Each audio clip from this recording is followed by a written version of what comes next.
je réponds au nom de M. Gustave Tshibomou. Je suis assistant à l'université de Kinshasa.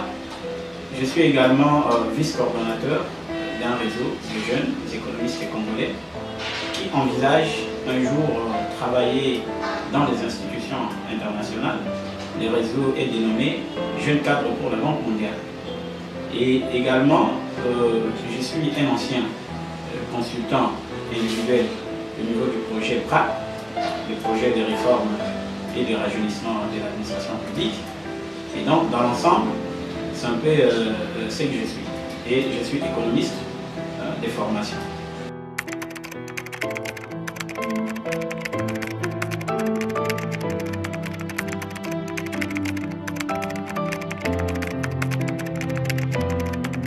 Merci beaucoup, monsieur le journaliste. C'est très intéressant de me poser cette question. Nous avons suivi avec attention, comme tout le monde, la présentation du programme du gouvernement Sama Lukonde, qui est un gouvernement dénommé gouvernement des warriors. Et donc, nous l'avons suivi avec beaucoup d'attention.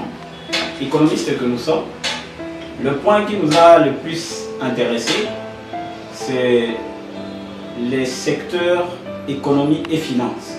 Le Premier ministre a évoqué plusieurs secteurs, entre autres les secteurs liés à la paix. Il y a un autre secteur lié à la reconstruction. Et donc nous, les secteurs qui nous ont le plus intéressés, c'est les secteurs d'économie. Et donc, dans ces secteurs, il y a eu au moins, sur les 15 piliers du gouvernement, il y a au moins 3 piliers. Ça veut dire le pilier 5, le pilier 6 et le pilier 7. Ce sont là les 3 piliers qui se trouvent dans les secteurs d'économie et finances. Et cela nous a beaucoup intéressés parce que pour le premier pilier, par exemple, le Premier ministre évoque la question de la gouvernance et l'amélioration de la gestion des ressources naturelles, mais également l'amélioration de la gestion des entreprises publiques. Donc, vous savez avec nous, les difficultés que nous avons en ce qui concerne les réformes des entreprises publiques, entre autres la SNEL, nous avons la Régie des eaux, partout d'ailleurs ici, que ce soit dans la ville de Kinshasa, vous constatez que les Congolais pleurnichent matin, midi, soir. Il n'y a pas du courant, il n'y a pas d'eau. Donc, le Premier ministre devra faire face à ces défis et il a eu à évoquer un pilier qui va pratiquement à résoudre tant soit peu ces défis-là, à le relever. Et le deuxième pilier, c'est le pilier 6, dans lequel le Premier ministre parle de l'amélioration des climats des affaires. Ce qui veut dire que les investisseurs nationaux, tout comme étrangers, ne peuvent pas venir là où il y a du bruit. Ça veut dire les investisseurs, ou soit les investissements, n'aiment pas là où il y a du bruit. Il faut assainir les climats. Et ça, j'ai vraiment aimé. Et parmi, dans ces mêmes piliers, il y a un axe que le Premier ministre a évoqué. C'est l'axe lié à la formalisation du secteur informel. Ce qui veut dire que, vous savez avec nous, que 70% de notre économie est informelle. Alors que l'État doit avoir des moyens pour pouvoir financer son programme, pour pouvoir mener des actions. Parmi les actions, il y a plus ou moins 343 actions qui seront menées dans le cadre du gouvernement. 343 actions, monsieur le journaliste. Et donc, c'est éléphantesque et il faut de moyens. Il faut un financement pour pouvoir financer ces actions-là. Et donc, le Premier ministre, au travers de la formalisation du secteur informel, ceci va lui permettre de pouvoir avoir des financements pour mener des actions dans les différents secteurs qu'il a évoqués. Il peut le rendre possible, monsieur le journaliste, c'est au travers les warriors. Ça veut dire les warriors qu'il a. Il a au moins 56 membres dans son gouvernement et chacun dans son domaine devra mener des actions. Et il faut une évaluation pour moi qui pourrait se faire même de manière trimestrielle, où on va chaque fois évaluer chaque warrior, qu'est-ce qu'il a eu à faire dans son secteur. Par exemple, ici on prend les secteurs des finances, où on a par exemple les ministres des Finances, c'est quelqu'un que je connais très bien, un expert, Nicolas Kazadi. Nous avons l'espoir qu'il pourra apporter une expertise quant à ces domaines. Nous avons les régies financières, entre autres, la DGDA, nous avons la DGI, nous avons la DGRAD. Ces institutions-là sont en interaction aujourd'hui. Il y a un projet qui a été mis en œuvre, le projet d'interfaçage numérique. Ce qui veut dire que les informations en termes de collecte des fonds, en termes de paiement d'impôts, sont données de manière instantanée. Ça veut dire le ministre, même dans son bureau, il peut être informé d'un recouvrement qui a été fait au Nord Kivu, qui a été fait au Congo central, qui a été fait à Lubumbashi. Ça veut dire que ce projet-là est mis en œuvre et il faudra que les premiers ministres ne puissent pas rejeter des projets comme ceux-là. Ça veut dire qu'ils puissent promouvoir, continuer avec ce programme, demander ce qui évolue dans ces secteurs pour pouvoir, ces warriors, hein, vous voyez pourquoi j'ai évoqué la question des warriors. Ça veut dire chaque individu, chaque membre du gouvernement devra se sentir responsable pour pouvoir aider le Premier ministre à pouvoir concrétiser les 343 actions qu'il a eu à évoquer lors de la présentation de son programme.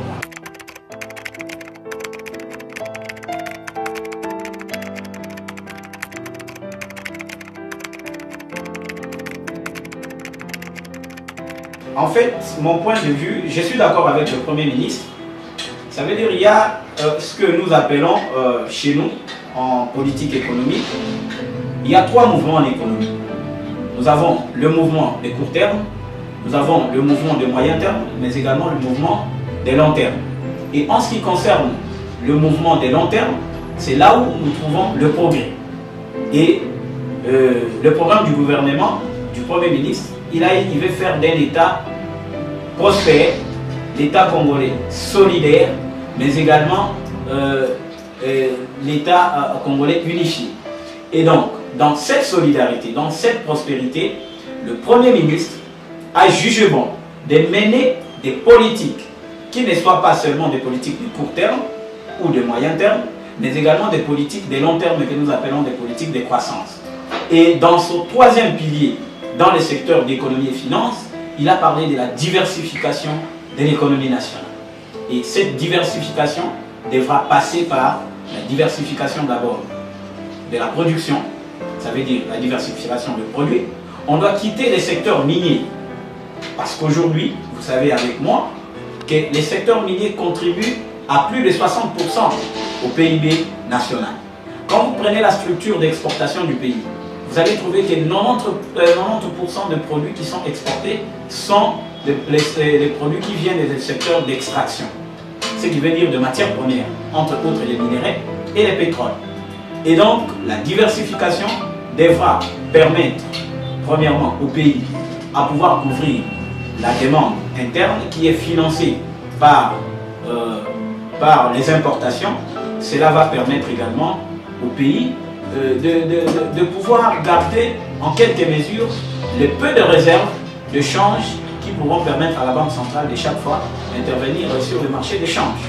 Et donc vous comprenez avec nous que c'est lancé dans la diversification de l'économie, c'est lancé dans les secteurs agricoles, c'est également permettre à couvrir un déficit qui est constaté au niveau des marchés des biens et services, ça veut dire la production qui est insuffisante au niveau national, mais qui, la demande est couverte par les importations.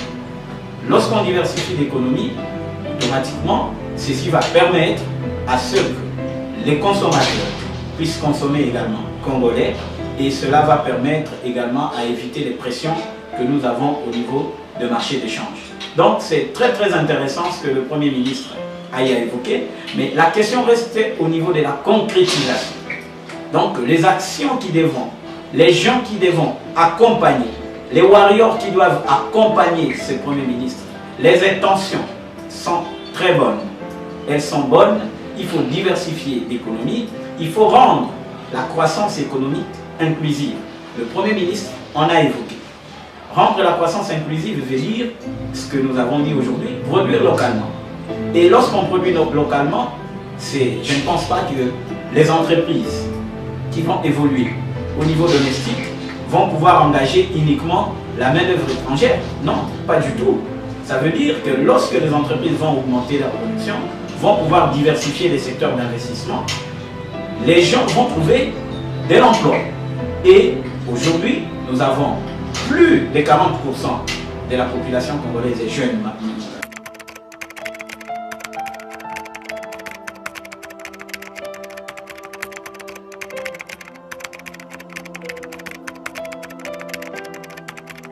Et cette question, nous l'avons déjà débattue. Nous l'avons déjà débattue. Et dans le cadre toujours de nos analyses, de nos études, au sein du réseau des jeunes cadres pour la Banque mondiale, nous avons eu à faire une analyse là-dessus. Nous avons échangé avec certains de vos collègues sur cette question. L'État congolais s'est lancé à ratifier l'accord de la zone de libre-échange continentale. C'est parce qu'on a constaté qu'il y a quand même des avantages qui pourront aider l'État à la longue. Parce que la mise en œuvre de la zone de libre-échange continentale africaine, c'est un processus long. Ce n'est pas quelque chose où on se réveille le matin et demain, on commence à exécuter l'accord de manière abusive. Non, pas du tout. Nous savons bien que notre pays dépend beaucoup plus des recettes d'exportation, mais également des recettes d'importation. Mais moi, je peux vous dire qu'il faut prendre les données que nous avons, les analyser objectivement. Vous allez constater avec moi que les exportations de la RDC, 40% des exportations vont vers la Chine. La Chine n'est pas un pays membre de la zone de libre-échange continentale africaine. Donc vous comprenez avec moi que à court terme, comme je vous ai dit, le mouvement, à court terme et à moyen terme, je ne vois pas 40% des recettes d'exportation baisser du fait de l'intégration de la RDC dans la zone de libre-échange continentale. Mais les avantages qu'il y a dans cette zone de libre-échange continentale, c'est que 1,2 milliard de consommateurs devront se retrouver au sein de cette zone de libre-échange continentale. Et il y a encore une autre statistique qui est très importante.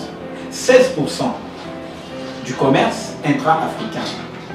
Ça veut dire sur l'ensemble du commerce au niveau mondial africain, seul 16% seulement est effectué entre les pays africains. Ce qui veut dire que c'est très faible quand vous les comparez par rapport au commerce au niveau de l'Union européenne. Vous partez au niveau de l'Union européenne, vous avez plus de 78% du commerce intra-européen. Mais en Afrique, on a 16%.